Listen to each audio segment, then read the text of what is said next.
All right, there's nothing wrong with this turbo. This turbo is actually pretty darn solid or whatever, no play or whatever. But I know that that pump is turned up, and I know that this little turbo is going to have struggles with that. So it's the AR on it is 60, I believe. 50. So I have this turbo that came off of my E-Model 466, and it was a non-intercooled engine. So there's nothing wrong with it. It's good. But it's a 60 AR housing. You can see the housing there. And then I have this one that came off of the early E-Model 466. And it's a 59 AR housing. And it's got this. I believe that's an anti-surge. I'm not 100% sure. But it's okay. It did have a little dirt in there. It was a little bit seized up. But I just sprayed some PB in there and needed just a little bit more than what I could turn with my fingers with the wrench. Like, it was very loose. It wasn't like completely seized up. I didn't have to get Western with it. So I'm thinking about putting this on there. I just feel like that because this is the only options that I have. I ruined my HX40 over there, and I don't have the means or the time to go buy another turbo. So I think I'm going to put this one on it, and see how that works. So, yeah. Well, I brought the big torch over here to get this turbo off here because that little freaking handheld thing wasn't doing anything. Well, it ran for a little bit, and then the oxygen started going out. I thought, oh shit, I'm out of oxygen. And so I just kind of forced the bolt, and of course I snapped the freaking nut off of it. It's a stud. Well, I thought, one more shot, I can turn that, max the pressure out, and maybe get a little bit more oxygen out of that tank, and try to get this heated up a little bit. Well, I went over there, and the freaking bottle wasn't even on. What an idiot. So now I've got to try to get this out. I think I can. I've got one of these extractor things. These are pretty darn good ones. These are they're brand new. I bought them out of auction, but I'm going to heat the heck out of that manifold and try to get that out of there. I'm probably going to take this one out too because I don't trust it. The bottom ones are bolts, so those just broke off and whatever. I got new ones. All right, I got it on there. I had to redo this piping.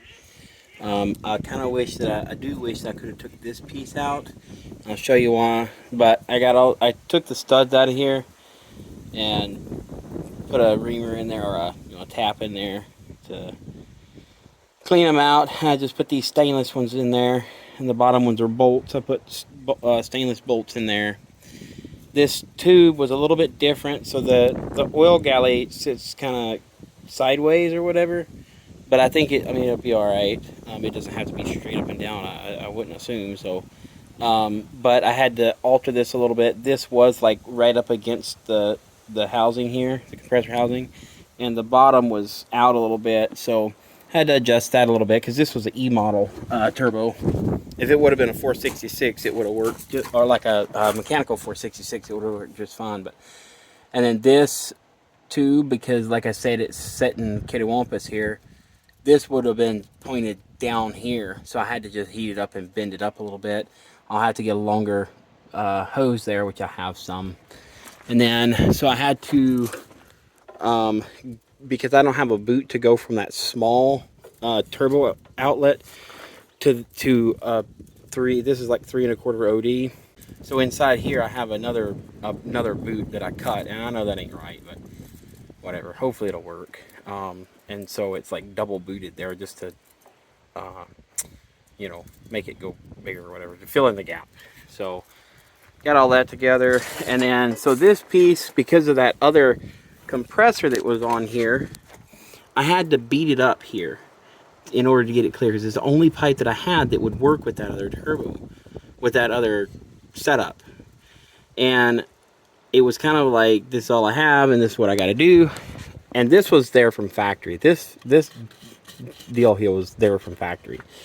So it kind of chokes it down right there a little bit, but I don't have anything to replace that with, and I don't have a way to pull that out because it's aluminum. If it was steel, you know, I could, you know, weld something to it and use a slide hammer to pull it out, you know, and get it kind of decent, but I don't have anything to do anything like that with aluminum. So I will be on the lookout for another pipe to replace that with.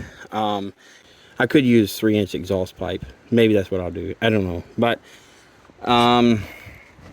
yeah, I got it all on there. Daphne went to go get some coolant. I'm going to put some new coolant in it. I was going to use the stuff that came out of the other engine, but coolant's not that expensive. So we're just going to put new stuff in it. So, yeah, all I got to do now is put the coolant in it and put the drive shaft on, and the drive shaft and the shifter, bolt this plate down, put the doghouse back on, and put the fuel crossover back in. And I'm going to this right here, I'm gonna, that was for the, that went down to the turbo, I mean, excuse me, to the fuel pump, but this fuel pump don't have that thing. So I'm going to take that out and plumb in a gauge to read boost. Oh, and so this housing, I took this housing off here because I needed to clock it. It was way over here. So this thing was has seen better days, and it took me a little bit to get it off. I had to heat it up quite a bit. I made a new O-ring. There's an O-ring inside there, and so I had to make a new O-ring. And the process, it broke right there. You see that lip there where that bolt is? That one's broke off. So I just put that washer on there, and you know, whatever. So the back side has these straps, these steel straps, and I put anti-seize on the back of these straps. I put anti-seize inside here where this surface meets the whatever, the housing meets the turbo, and because there's an O-ring inside here that actually seals it. So this stuff don't need to be corroded together. That's not okay. So if I ever need to get it back apart, I don't know that I'll rebuild that turbo. If I'm going to spend money, I'm just going to get another HX40 or S300 something or something like that. But anyway, this works for now. My pipe kit that I had built for the HX30 or HX40, it worked just fine, so that's good.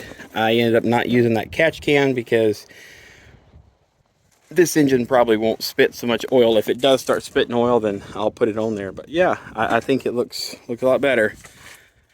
I like that little pump, that little air pump. That's all I need. I just need a little bit of air for my air horns and to shift my transmission. So mainly shifting the transmission. So I'm pretty happy about that.